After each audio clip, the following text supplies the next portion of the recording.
just want to make sure. So we have two there.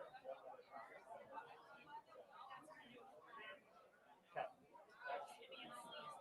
You want to do picture over here?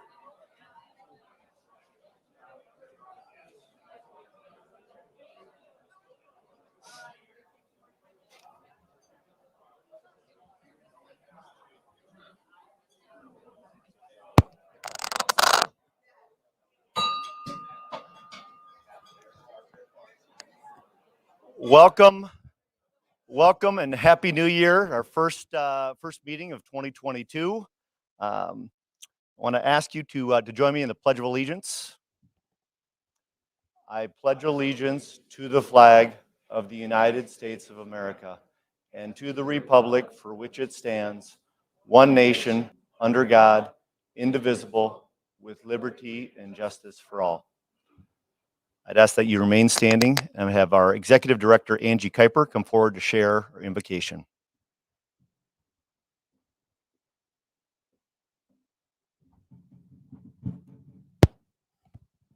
Please pray with me. Dear Heavenly Father, each January offers a new slate, and we must write upon it. Let us write truth. Let us write fairness. Let us write friendship. Let us write unity. Let us write peace. Let us write joy. Let us write thankfulness for what we accomplished together. Thank you for guiding us during times of uncertainty, and I pray for a sense of peace and hope to wash over the members of this club and all who they come in contact with. May we shine your light in 2022. In your name we pray. Amen.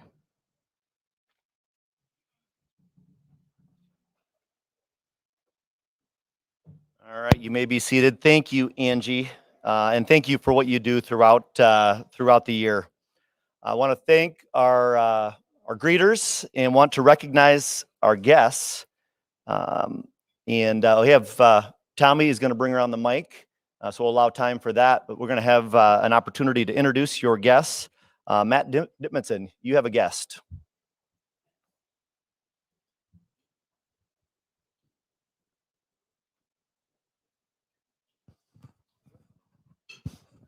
Thank you, Tony. Fellow Rotarians, it's my honor to introduce Amber Langner. She's a Sanford colleague. Amber is our Vice President of Treasury and Corporate Finance with Sanford. So please help me welcome Amber to our club today.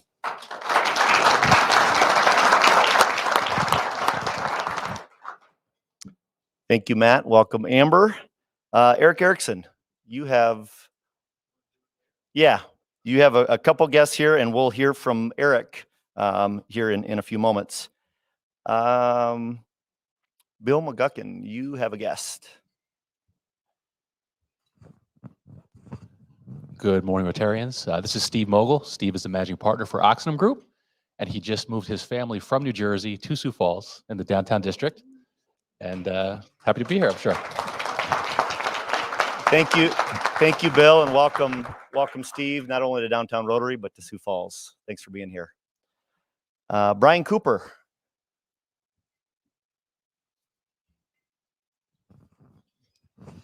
Fellow Rotarians, Brian Cooper with McGuire Iron, and my guest today is the Chief Financial Officer of McGuire Iron, Deep Doan. Thank you, Brian. Welcome, Deep. We also have Junior Rotarians with us again after a break in December. We have Junior Rotarians with us today. I'd ask Davis Schaefer from Washington, Sydney Schmidt, who is a real Junior Rotarian, is the daughter of Jesse Schmidt, and then Emma Benz from Roosevelt. Welcome.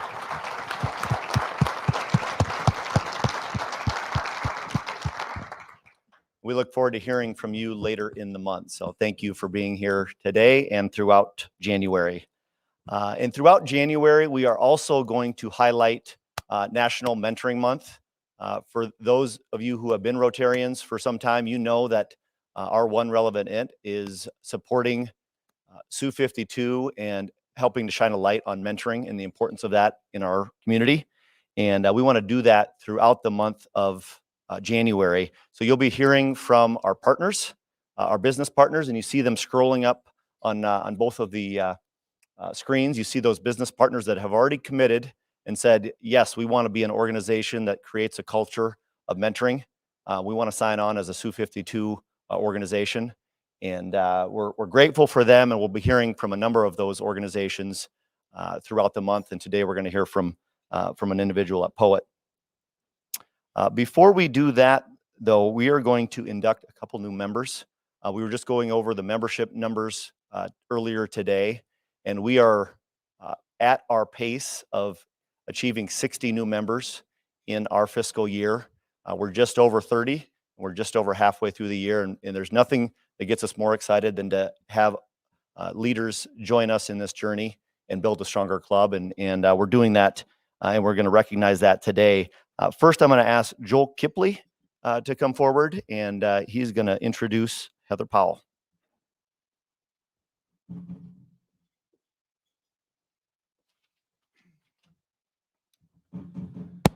Thank you, President Tony and fellow Rotarians. It's my honor here today to introduce my friend Heather Powell.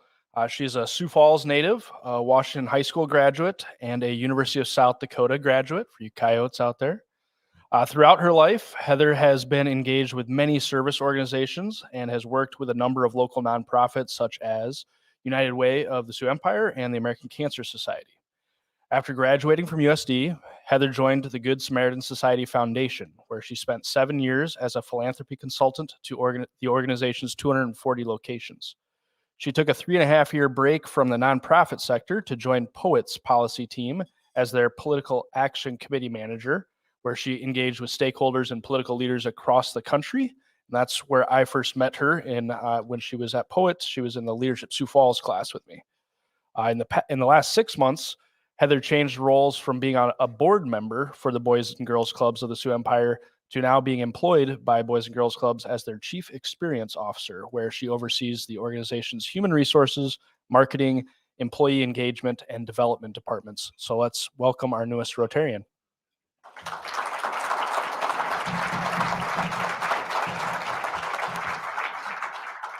Good afternoon, and thank you, Joe, for the introduction.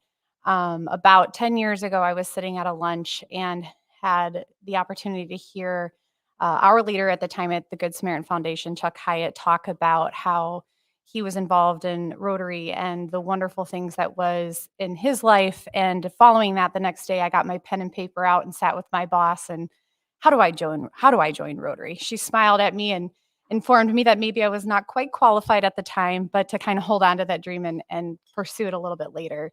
So I thank Chuck. I don't see him in the room today, but I thank him for that. But also the wonderful leaders in this organization and in the room today who have helped mold me into the woman, the leader, and the engaged community partner that I've become. I genuinely look forward to getting to know more of you and figuring out how we can collaborate and continue to make Sioux Falls as great as it already is. So thank you so much and grateful for the opportunity.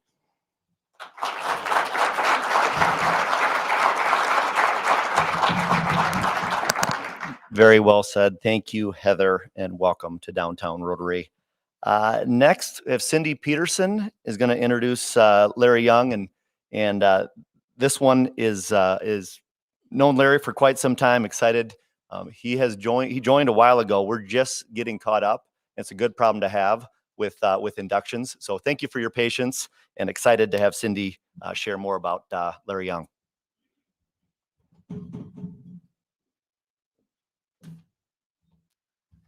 Good to see everyone and Happy New Year. So pleased to introduce our newest member, Larry Young.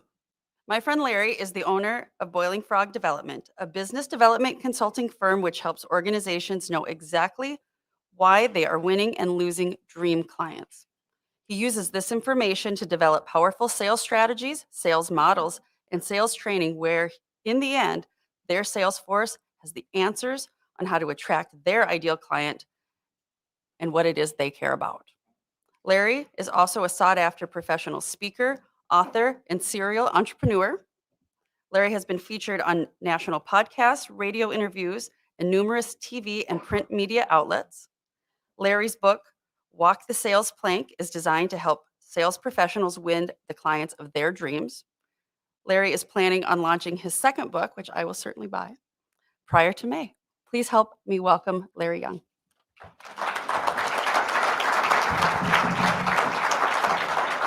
Thank you, Cindy.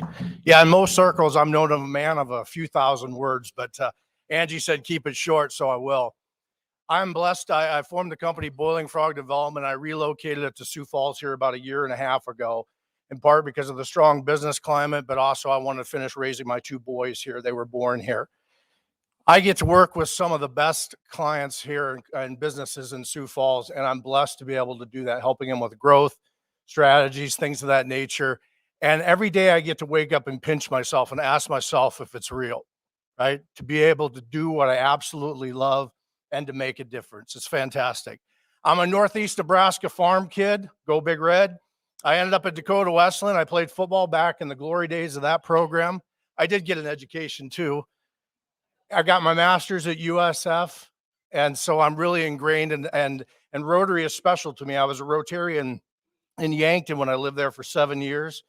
And then little known fact, but I used to run around in Phoenix in the Valley for biscuits and gravy and chicken fried steak for breakfast and pitching or practicing my speeches to live audiences in Rotary, 20 minutes a time. Anybody would listen to me. That's how I got my start, and I've kind of come a long ways from there. But I couldn't be more thankful to be a part of this Rotary. I've wanted to for a couple decades, and now I'm here. Thank you, Cindy, for making that happen. Thank you so much.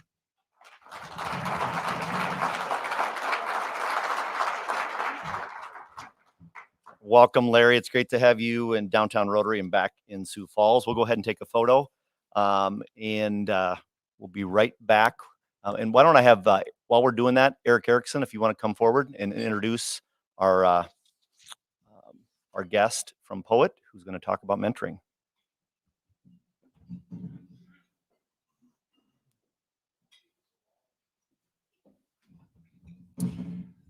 All right, we'll keep things clipping along here while they're taking that photo.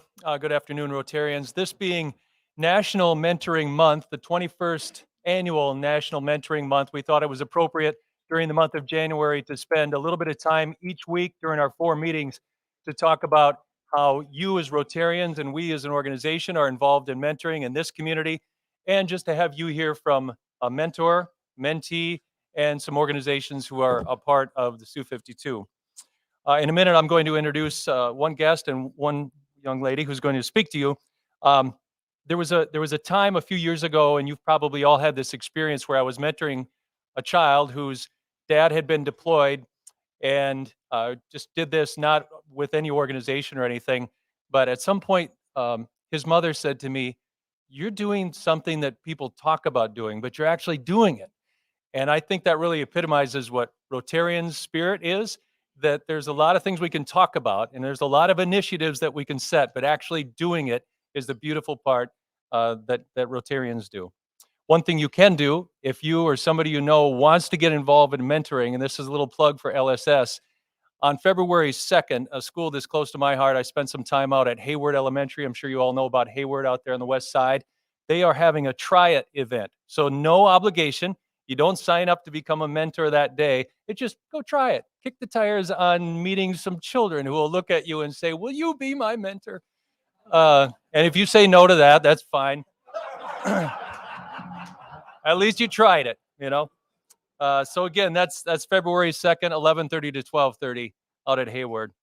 I want to introduce one guest, Wendy Alexander, if you could please stand. Wendy is a talent scout with Poet, and she's been very helpful in us getting together with Poet on becoming a business partner for Sioux 52. By the way, 211 is a good resource. If you know somebody who wants to become a mentor or you want to become a mentor, just call 211. It's that simple. They'll tell you all the ways that you can do that. Melissa, if you want to start making your way up, Melissa Fletcher and I met a number of years ago. I think we probably met out at Camp Judson, and she and her family are wonderful. Her husband, Chad, he's a paintball guy. I've paintballed with Chad. She's got 2 great daughters who both go to USF. She's got a son, Josh, who goes to, he's a freshman up at Del Rapids. Melissa, I love the way she got this job. She suggested to Jeff Broyne that you should have somebody in this job. And then he said, "You're right. You want to do it?"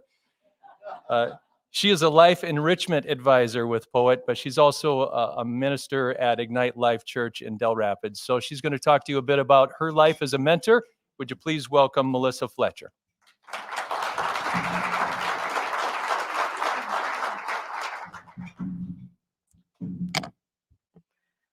Good afternoon. How are you? Good, good, good. All right. Well, as Eric said, my name is Melissa, and I serve as a life enrichment advisor at Poet. And what does a life enrichment advisor do? Well, a lot of different things, but one of my main goals at Poet is to help people get involved in mentoring and serving in not only Sioux Falls, but we have 33 bioprocessing refineries across the Midwest. And so now we are helping those folks in those locations get involved in their own community. So being a mentor is one of those key areas that we like to focus on because we think it's so important. Today, I've been asked to talk to you a little bit about my mentoring and what I have done to serve as a mentor. And being a mentor is something that you can't even put words to.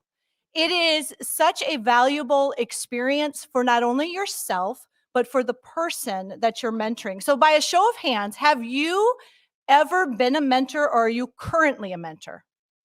Look at that. That's awesome. That's awesome. Now, another show of hands. Have you ever been mentored by someone yourself? Okay. You probably wouldn't be where you're at in life without having mentors come alongside you to support you and encouraging you. Mentoring is simply advising someone or training them to become their best self. Sometimes we see mentoring in the workplace. You might have mentored somebody or somebody has mentored you to develop the skills that you need to accomplish your goals, to do the things that you are being called to do. Perhaps you've mentored somebody in your church, in your community. There's a lot of different ways to become mentors and to serve in that way. But mentoring is simply meeting someone where they're at and helping them become their best self. That's simply what it is. You're meeting people where they're at to become their best self. Now, for some, the thought of mentoring kind of causes them to pause, and then the excuses start to develop in our minds, right? And I know we've all been there at some point. You know, we might sit there and think, well, I'm too busy. You know, I have a full plate. There is absolutely no way that I can add one more thing to what I am called to do. Or, you know what? I love kids, but I have my own kids. Or I'm a grandparent and I want to focus on my family. And maybe that becomes an excuse. Or, gosh, I really don't have any skills. And what if somebody asks me really hard questions that I don't know how to answer? Maybe I shouldn't mentor.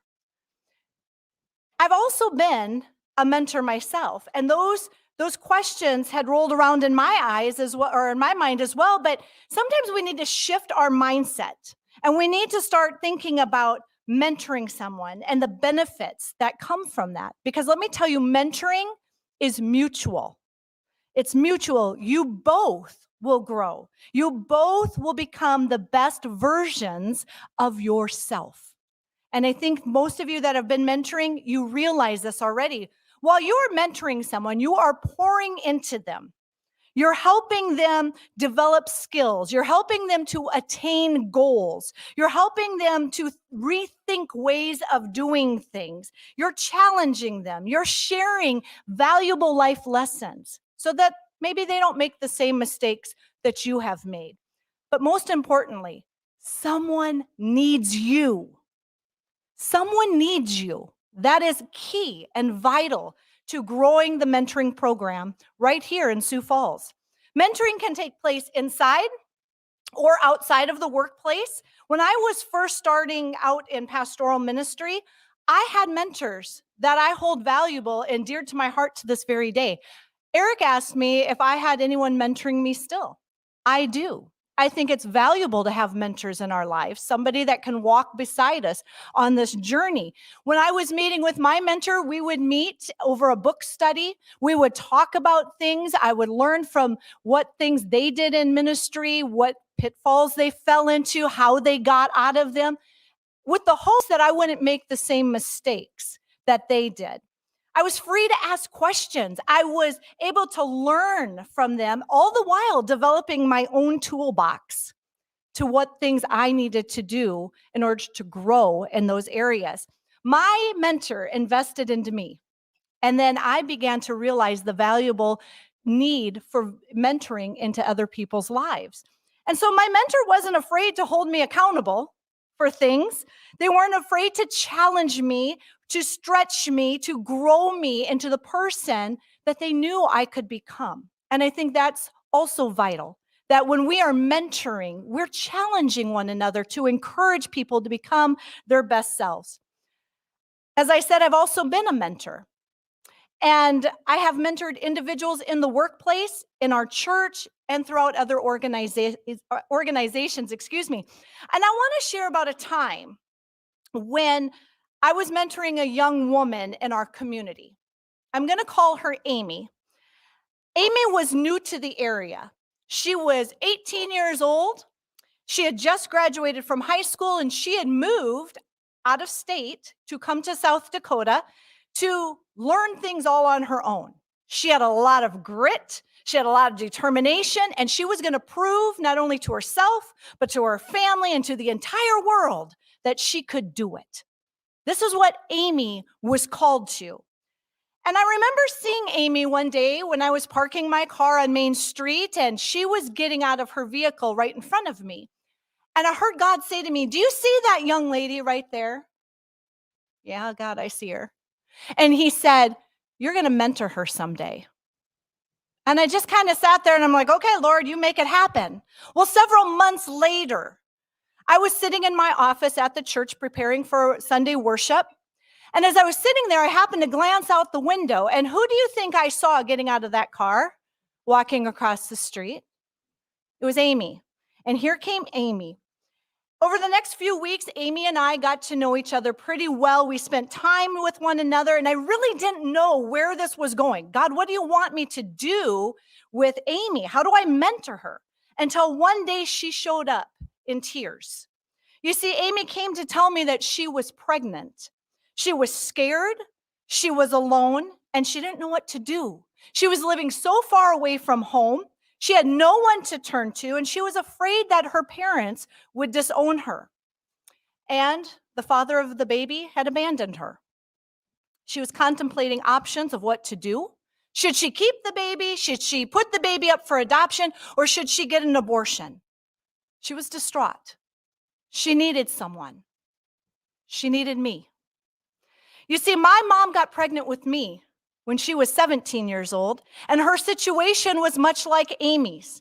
And she too had contemplated all of those same options, and she had turned to her pastor for help. But unfortunately, she didn't get the help that she was asking for. Amy came to me as her pastor, and I was determined to help her. You see, it was her story, it was my story, and they were coming together full circle. And now I know why God brought her to me to mentor. So I did begin to mentor Amy. And I'm not going to stand here and tell you that mentoring was easy, because it wasn't. I'm not going to tell you that I wasn't frustrated at times, I wasn't overwhelmed at times, because I was all of those things. I didn't have all the answers. I had not been walking in her shoes, but all I could do was offer her the resources that I knew I could connect her with. At that point, Amy didn't need a professional. Amy needed a friend.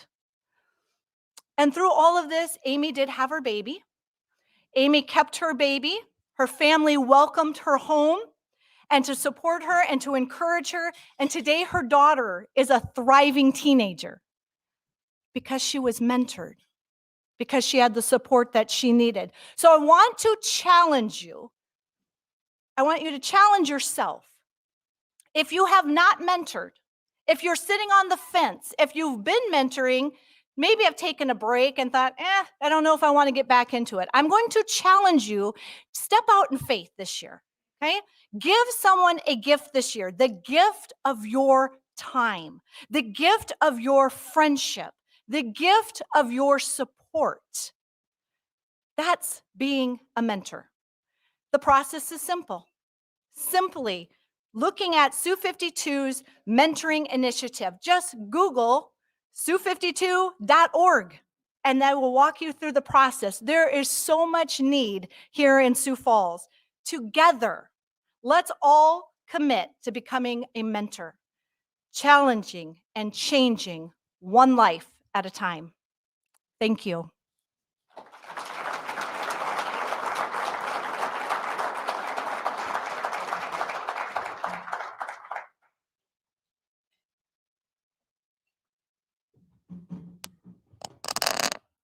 Ask Jason and our guest speaker to make their way forward. Michelle, thank you. Poet, thank you for working to create a culture of mentoring in not only in your organization, but in our community. We appreciate that. We are going to turn our attention to our guest and our moderator and are looking forward to this program. We've been, as you all know, the last couple years has brought with it challenges, has brought with it opportunities. And we're looking forward to having Dr. Joe Santos, who is a professor and Dykehouse Scholar of Money, Banking, and Regulation at South Dakota State University, share with us where we've been and potentially where we're headed here in 2022 and beyond. I'm grateful for past President Jason Herbold, who's also a banker, very qualified to moderate this conversation. I'm going to go ahead and turn it over to you now, Jason, and we'll go from there. Thank you.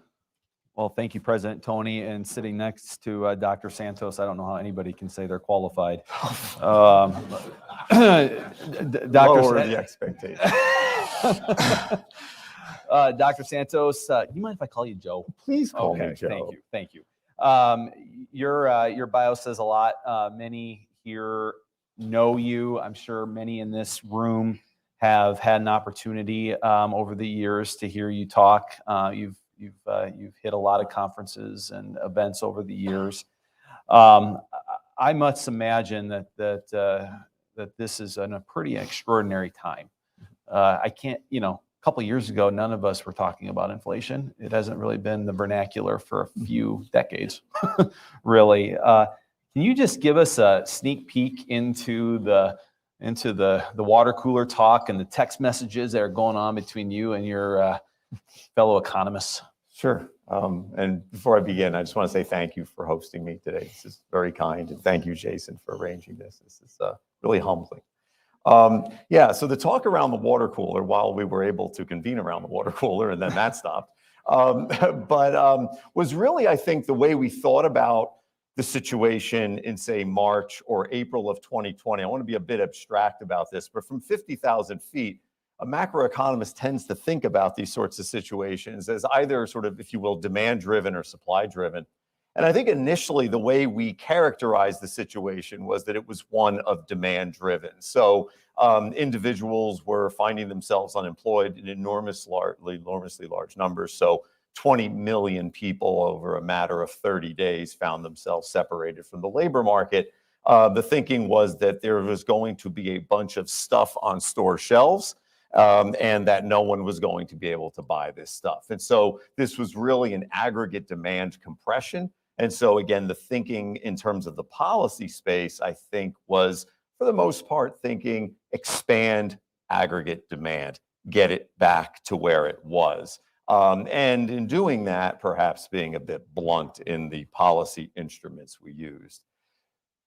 Things changed rather quickly when we recognized that individuals being supported with policy in the way of aggregate demand support were still now going to be able to shop, and that it wasn't going to be so much a matter of the store shelves are going to fill up and no one's going to buy anything. It's going to be, there's not going to be the way to get the stuff on the store shelves that we initially anticipated there would be. So I'll stop there. But it started, I think, very much as an aggregate demand shock, and we sort of approached it in terms of macroeconomic policy that way. And then very quickly we realized we had on our hands something very different. So we're at what, 6.8% inflation year over year. Yep. And so to the point that you just made, Joe, the blunt financial instruments that were used over the course of 2020 and even the first part of 2021 with the additional stimulus, most of us, I think, can appreciate that the decisions that were made, they had to be made quickly. Like everybody probably in this room, we read a lot about the process in making these decisions, both the process at the Fed and then the political process that played out in the conversations that went into it. I cannot recall one moment, correct me if I'm wrong, but I cannot recall one moment reading one thing where anybody was saying, this could have some inflationary impact. Do you recall any of those kind of comments? Yeah, not much. And again, I think it was because no one fully appreciated this. Now we're tired of it, but the supply chain consequences. Just think about this. Absent the pandemic, if the U.S. economy had undergone the preference shock for blue couches on SB versus lattes at Starbucks that this U.S. economy underwent in a matter of days, we would have supply chain challenges right now, right? If you just think about a pie chart and you've got a services wedge and you've got a non-durable good wedge and you've got a durable goods wedge, the durable goods wedge jumped, it opened, the wedge increased, and the services wedge contracted, and that happened over a course of like 22 days.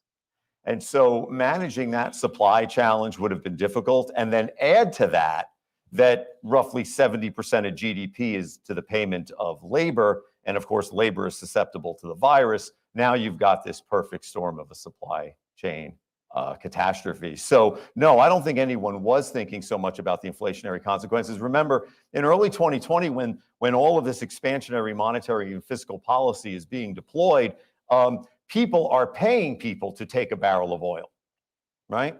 The price is negative.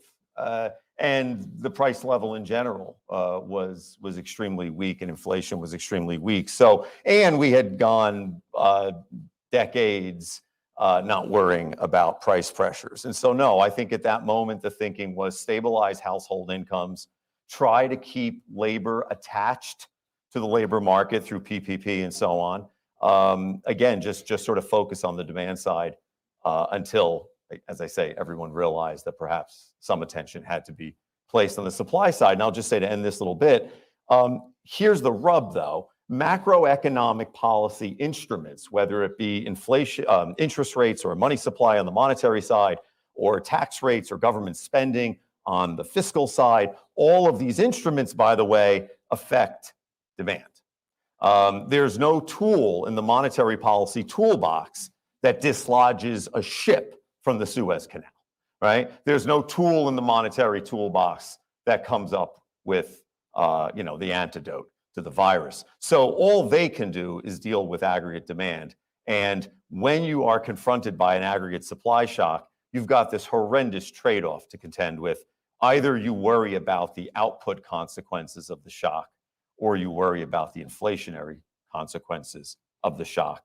And in most macroeconomic policy circles, I think everybody went to the output consequences and thought, let's stabilize GDP, let's stabilize employment.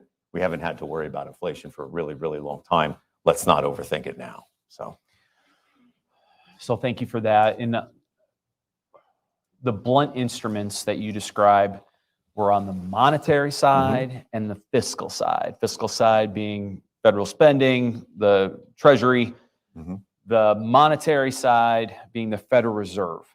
Can you just, I'm in banking, so I talk about this all the time, but I just don't want to assume that everybody knows all this stuff. But the Federal Reserve is on the monetary side. They have a dual mandate. Can you describe what their purpose and meaning of existence is? Sure. So this dual mandate is actually not original to the Federal Reserve. The Federal Reserve was established in 1913. The United States economy and the world economy generally was on a gold standard. There's something we refer to as the automaticity of the gold standard that renders monetary policy moot. You just have to observe the sort of forces within that monetary standard. The whole idea of macroeconomic stabilization in the early 20th century was sort of not the intellectual norm. The idea of government spending or expansionary monetary policy to stabilize employment, these were completely foreign concepts. It's only in 1977 that there is an amendment to the Federal Reserve Act that is this dual mandate. And this is to maintain low and stable inflation and to maintain essentially employment. It's actually really a triple mandate. It's also to maintain stable interest rates, which is where the Fed sometimes finds itself necessary to think about financial stability and so on as well. So that's in 1977. So from that point forward, if you ever listen, for example, to Jay Powell or anyone else at the Fed in a leadership position, they will always refer to these two targets, that is low and stable inflation and high employment. And so as a practical matter, the central bank steps in if they see that any one of these objectives are not being met. And so when the pandemic hits, in the second quarter of 2020, real gross domestic product contracts by about 9.8%. That's quarterly. Then you do your little, exponential math and turn that into an annualized figure, and then you fall on the floor, right? It's something a little just south of 40%. So the thinking at that moment is the objective within the dual mandate that we need to be most concerned about is stabilizing employment. And 20 million people found themselves separated from the labor force. So that's what we need to deal with. And so what they're dealing with now is this tension that they also have the price stability component of the dual mandate, and they need to achieve both. And again, back to supply shocks. Supply shocks have the reputation of basically reducing output, raising unemployment, and stimulating inflation. So if you've got a dual mandate, you've got to choose which one you care about most. And so in the lead up, in the most recent the several months following, say, I always think of March 2020 as sort of the moment, the central bank was waiting, if you will, deviations from full employment much more than they were waiting or worrying about deviations from 2% inflation. So 20 million people were separated from work. The Federal Reserve, Treasury, U.S. Congress, everybody pours all this money into the system. Unemployment is now very, very low. I mean, you see it. Everybody can find a job, and we're all trying to find people to work for us right now, and it's a struggle. So now, looking ahead, put your economist hat on, which I know is easy for you. Can you tell us, in your mind, the 2 or 3 biggest risks that you see facing us in 2022 and next year and the year after? What do you see? What keeps you up at night? This isn't recorded, right? Yeah, it is. It is, but be honest. I know. I've been reminded. Well, first is the virus, of course. This is, it's the first order problem, of course. The labor market disruption that it and perhaps policy, and there are lots of ingredients in this mix, but the labor market situation that we now have, one where, to put it as euphemistically as possible, the process of matching and selecting in the labor market has become very, very inefficient. So for any unemployment rate, there is a very high job vacancy rate, right?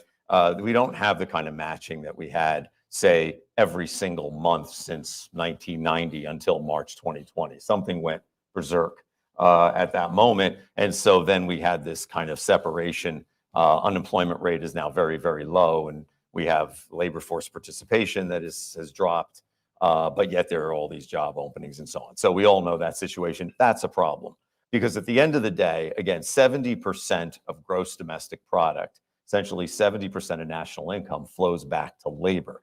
That's another way of saying that roughly 2/3 of GDP is the work of labor. And so we really have to heal this labor market if we're going to overcome these supply challenges. This is now the other issue, reason to stay up at night, is because absent solving this problem, this inflation issue really can, at least in principle, and I think there might be some evidence of this in practice, take on a life of its own. You've heard this in the context of wage and price spirals and the sort of the power of expectations and so on. There's only so long someone like myself could stare at everybody and say, but wait, if you break up the 6.8% inflation number, I did this. Durable good inflation is about 17%. Non-durable goods, still good, something around 10%. Services down around 3.5%. It all averages to 6.8%. So it's still very much a supply-driven inflationary force, but that sort of rings hollow after a while, because those price pressures find themselves into all sorts of goods and services, and pretty much the blue couch is expensive and the latte is expensive. And at that point, this has sort of worked itself into the kind of nervous system of the monetary economy. in the way that I think it will be difficult for the Fed to extricate. And so this is why they're talking about, raising interest rates 3 times in 2023 or 2022, 2023, and so on. They are signaling tightening because I think they reason now that, well, basically back to the dual mandate, that they need to begin to shift to the inflation. The third, though, feature of the macroeconomy that keeps me up at night is the debt. And now I say this in a completely apolitical way, because there are folks on the left and on the right to find things to worry about in the context of the debts. This is entirely apolitical. Right now, the amount of Treasury bills, notes, and bonds outstanding, not held by government entities, because some government entities own treasuries, so it sort of nets out. Debt held by the public is about 100% of GDP at the moment. And so if you had gone back just a couple of years, you'd find a ratio down around 70. A couple of years before that, a ratio down around 45. So you're up around 100 at this point. So in plain English, if GDP is about $22 trillion, the federal government is on the hook for about $22 trillion. Unrelated concepts in principle, but I'm just scaling it. So we're at a 100% debt to GDP ratio. And that's problematic, I think, for a couple of reasons. One is just sustainability. Are the forces in the macroeconomy those that are going to cause that ratio to rise or to fall or be sustainable? And the forces in the macroeconomy at the moment, you hear a lot of folks talking about how R is less than G. Interest rates are very low relative to economic growth. So we're okay for now. And there's something to it. It goes back to 9th grade arithmetic. Debt is the numerator and GDP is the denominator. And so if interest rates are low, debt doesn't grow a lot as we service the debt, but GDP does grow. The denominator is our friend, and that stabilizes the debt. The problem is if you go back for decades, what you find more often than not is R is greater than G. So as soon as interest rates rise above the growth rate of the economy, now your debt's growing faster than your economy is growing.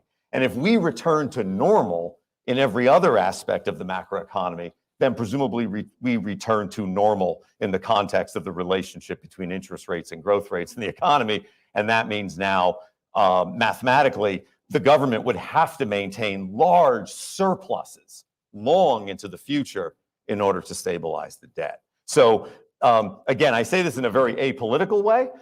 Some folks may view this as a reason the government needs to shrink. Other folks may just view this as a reason for why the government needs to pay for everything that it does. But maybe they view the government as very necessary. It's a completely apolitical issue. It's arithmetic. But as that debt to GDP ratio rises, one thing is for sure, and that is stabilization policy of the sort we've grown used to in 08 and 09 and then 2020 and 2021 simply isn't as feasible as it once was. So if you like the embarrassment of riches attached to being able to increase personal income during a contraction, that's what we did during the pandemic. Household income rose. If you like doing that, then you need to have the fiscal space to do it in the future.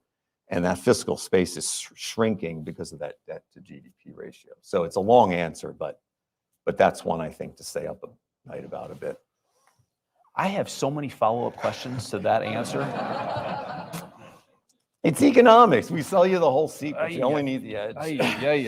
Okay, let's unpack the 6.8% inflation and the ring hollow comment that you said. I think when you dissect the 6.8%, when anybody tries, including myself, to any audience, it rings hollow unless you're in a classroom.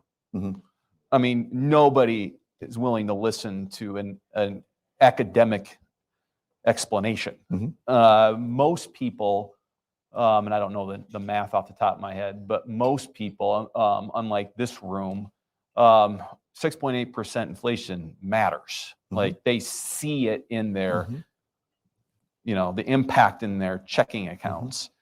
How do we talk to those folks about this? Like, how do we get them comfortable? Not that there's any way, but how can we explain it to these folks that, their wages are going up, yes, but they're not going up 6.8%. How do we wrestle with that? Yeah, it's very difficult. And inflation price instability is a really, really big problem. And this audience, if any, really appreciates this. If you reason that innovation and quality of life and all the rest is attached to private enterprise, then the signaling mechanism for the efficient allocation of resources in a free enterprise system is the price system.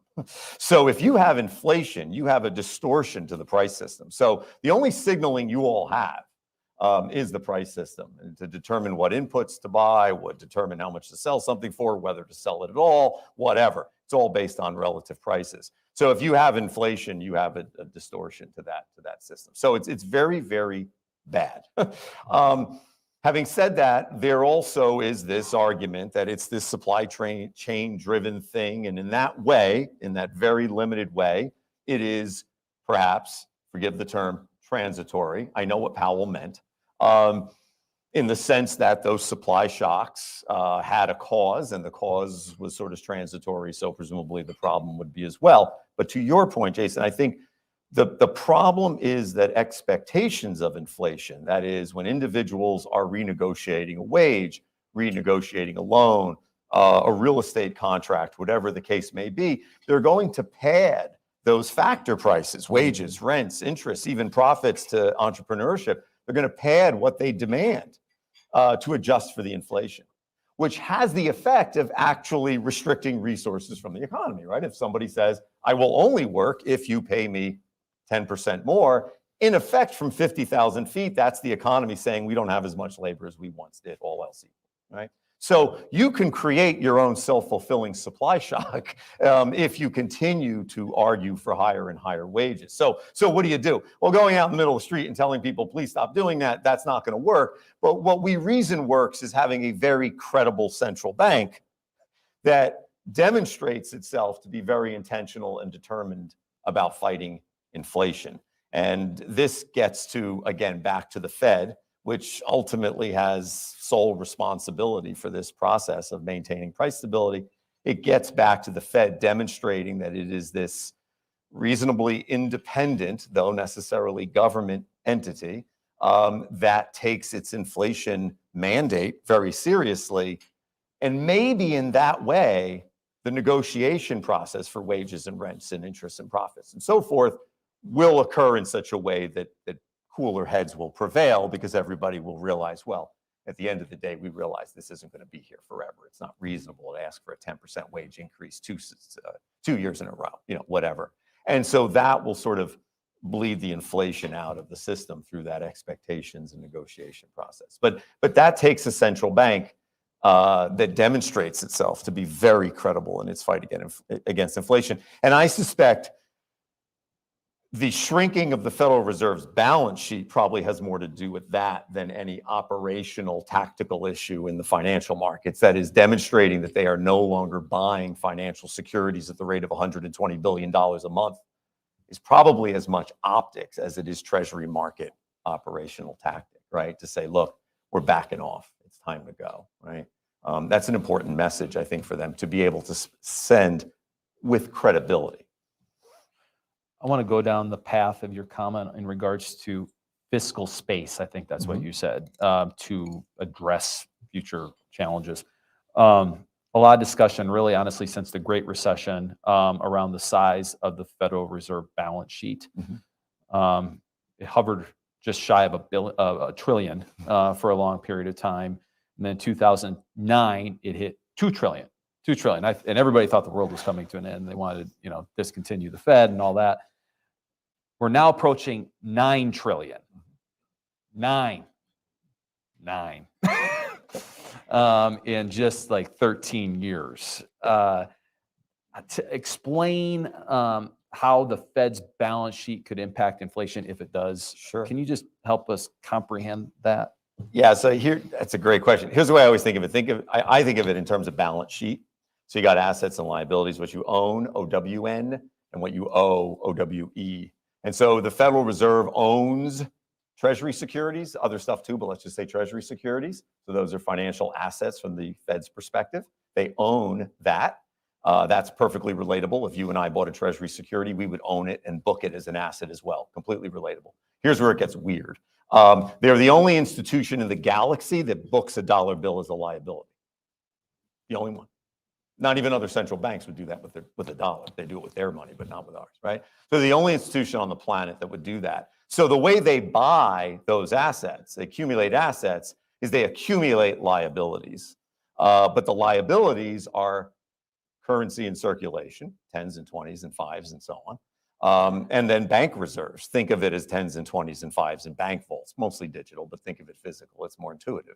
So what they've been doing is they've been accumulating treasuries. They have now about $7 trillion, $8 trillion worth of treasuries and other securities. And so that means that they have outstanding currency and bank reserves roughly equal to that. Roughly. There's other stuff on the balance sheet, but roughly equal. So there is an enormously large, what we would call monetary base right now.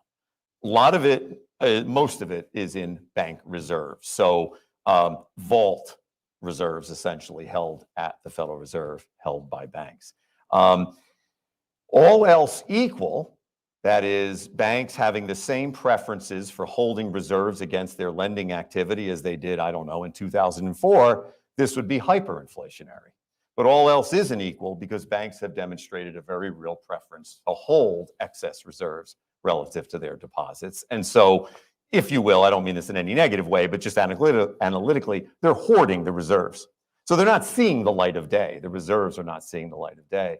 And so at the moment, this tinderbox is not inflationary because at the moment it's on banks' balance sheets as reserve positions, enormously large reserve positions. And unless they begin to circulate those reserves in the way of lending and then the creation of accounts, checking accounts and so on, you wouldn't have an overwhelming increase in the money supply. So it's potential money, but it's not real money yet because it's sitting in a dark, dusty vault where it just collects interest on excess reserves that the Fed pays you guys for interest-free loans, right? Having said that, though, the money supply has increased during the pandemic. So we like to measure the money supply. As I tell my students, anything you can go to Jimmy John's with and buy lunch. So currency in circulation, paper, coin, checking accounts, savings accounts, that sort of thing.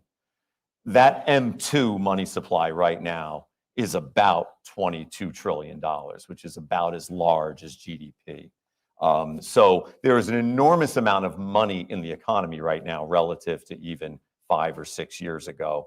But it's not inflationary because, and this gets a little abstract, but the rate at which we are using that money, we're turning it over to buy GDP is very, very, very low. So if you'd like, we're all sort of hoarding cash. And as long as we all sit in this room with our 10s and 20s and so on, sitting in our pocket, not wanting to share it with anyone, its purchasing power stays high. If, doors locked, we all start chasing each other saying, please take my dollar, because we no longer want to hold it, that's when it becomes inflationary. So right now you have enormous amounts of liquidity in the system, think supply, but you also have an enormous amount of demand for that liquidity in the system, right? Think demand. So right now we're good. So the balance sheet of the Fed's enormous. Much of it is being held by banks. That which is being held by the public is very willingly being held by the public. So at the moment, all of this liquidity, at least in principle, needn't be inflationary. When does it become so? When we decide that we'd rather other stuff in our portfolio rather than the medium of exchange. And that's when we get into this useless game of chasing each other and saying, please take my dollar. We can't all play that game. We can't all be on the same side of the market. That's what creates the inflation. So cash is king at the moment, and that's the Fed's friend at the moment, because you don't get the deterioration in the purchasing power of money that you would otherwise. But there's a lot of money in the economy. One more question on the fiscal space. So COVID isn't going away. New variant seems to be hitting everybody. More and more variants likely could come out. They're talking about that. We hear about that. And you're starting to see, governments around the world starting to kind of shut things down a little bit. Imagine a variant comes out and it's really dangerous. They're all dangerous, but I'm just saying. And is there any chance that the fact that the Federal Reserve and the government really can't pour any more money into the system to keep things stable? Is there a risk there, or is there so much liquidity in the system we can just survive it? It's at some point you would think the Fed anyway would hit a fiscal limit, and the monetary policy sort of has hit its limit. Interest rates are essentially, that is short-term monetary instrument interest rates, like the Fed funds rate and the 3-month Treasury bill rate and so on. Those things are near zero now. It's an intentional policy move by the Fed to not have them go negative. So that's it. They're at the zero lower bound. They can buy more and more Treasury securities, and that's just that weird balance sheet thing where they just continue to grow reserves into the system. But as the expression goes in monetary theory, at some point, it's pushing on a string, right? They can do all they want at their end of the string, but nothing happens on the other end. And so they're sort of there now, I think. They can quell market instability, financial market instability. They can get in there and buy what everyone's running around and, trying to sell if they had to. But lowering interest rates further to stimulate demand during another run of the virus or something, not much. Fiscal policy, in principle, could continue to support personal incomes, fund PPP programs, try to keep folks attached to the labor market. Mechanically, all that stuff's there. Fiscal policy is very, very, even in principle, very powerful in that way. They can just sort of spend the money, if you will, and that immediately becomes an inflow to households or wherever they spend the money. It's not like pushing on a string in that way, but they've got to pay for it at some point. Right now, it seems, I know Treasury bill rates have gone up a little bit in the last 10 days or so, but right now it does seem that they could borrow very cheaply. So I suspect that if a situation were to emerge, as you describe, a sort of another really tough situation like March 2020, I suspect that the fisc would, and Congress would appropriate funds to try to do much the same thing they did last time, with an eye perhaps to the debt to GDP ratio, but recognizing there's not much they can do at that moment, but accumulate additional debt and try to deal with household incomes that are crashing or whatever the nightmare scenario is. So, fiscal space is sort of an academic idea. It's there in some abstract sense, but day to day, you could continue to borrow. And right now, Treasury markets are such that the Treasury doesn't seem to be told no. Rates remain relatively low, certainly relative to the growth of GDP. So again, at the moment, I suspect we would probably just sort of work past the fiscal space and in practice, maybe do something all over again. I don't know. Let's unpack the labor market a little bit. Can you touch on our labor supply now and in the future and its impact on price stability? I think the labor force participation rate today is about 67.8% for men, 56.2% for women. That's just low. How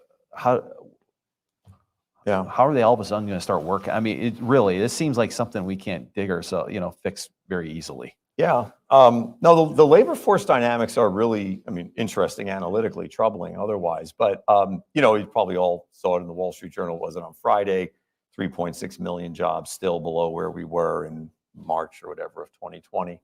And there are all sorts of, explanations one can give. The labor force participation rate had already a sort of a demographic engine driving it lower or certainly stabilizing it and not allow it to rise because of retirements and all the rest. And COVID accelerated some of this. But there also have been disruptions, both policy disruptions, but then just innovation that occurs over the time that we're dealing with this pandemic, and labor demands shift and people need to be in other places and they're not. And so that, slows down matching and selecting in the labor market. The labor force participation rates you mentioned are interesting because there's this other interesting bit about post-COVID labor market dynamics. If you take a look at how much the participation rate fell for men relative to where it was, let's just say March 2020, and you look at how much the female participation rate fell relative to their participation rate, March 2020, you have something that occurs once since the Second World War, as far as I can tell. In no other recession, every recession has been sort of playfully referred to as a man-cession because their labor force drops dramatically and women's salaries and incomes tend to stabilize household incomes because they are not as vulnerable. In the 2020 recession, the opposite occurred. Female labor force dropped at a larger rate, again, relative to where they were in March 2020, than the male labor force dropped. And I kid you not, you can go back and look at every National Bureau of Economic Research recession going back to like 1956. it's always men whose labor force suffers the most in percentage terms. So, these are disruptions that I suspect are not due to any innate vulnerability to the virus that women have that men don't, but I suspect it has to do with an innate vulnerability to social norms that impose upon them demands that are not imposed upon men, that then cause them to separate from the labor force and not reattach in ways they might otherwise. So, these are the sort of challenges we're seeing right now in this labor force. And so as a result, as I say, something like 3.6 million individuals are, if you will, and, sort of playfully missing, just the count of individuals is not there relative to what it was before. And again, we see this burden on women in ways that we did not see this burden on men. So I bring this up only to make the point that this pandemic has affected the labor market in all sorts of ways. And some of these that are sort of new to us in terms of the way business cycles more generally affect labor markets. So, there's probably a lot there to think about in terms of policy and all the rest, but is there a way perhaps to allow some of these folks to reattach to this market? Are there other policies and so on that would expedite that? I know we're running at, we're at that point, but I have one more question because it's you're starting to hear about it. It's really starting to percolate and bubble up. A lot of inflation is here, but you're seeing some companies making a lot of money, and now you're starting to see the old, the pitchforks are starting to come out. Like, oh my gosh, you're gouging the consumer. What are your thoughts on that? And this is an apolitical question. What are your thoughts on that? And because you heard a lot about that in the 70s when inflation was here before. Yeah. So I don't doubt I think there's a lot more concentration in the supply chain than we probably realize because we hadn't focused on it a lot. That is market power. So there's pricing power, a lot of price makers, not price takers in the supply chain. I have no doubt about that. It's also the fact, though, that the price mechanism is the mechanism that free enterprise systems have to call resources into service efficiently and so on. So it's a matter of principle. I'd prefer not to see wage and price controls as the policy instrument in response to something like an inflation in any case. In practice, I don't think they would be met with terribly much success in any case. I mean, in some sense, if you reason that the inflation is so problematic because a free enterprise system relies on a price system, then is it really logical to reason that the solution to that would be to stymie the price system with wage and price controls, right? Either way, you're distorting the price system. So I think maybe the thing to do is reestablish price stability through conventional monetary means as opposed to administering prices. I mean, if you think the supply chain is complicated, try administering wage and prices for that supply chain and determining what the right numbers are. I think that's really difficult. Well, Dr. Santos, I really want to thank you for being with us. This is a complex topic, and it's not going away, and we could have sat here another couple hours trying to unpack a lot of this. So if we could give Dr. Santos a warm welcome. Thank you.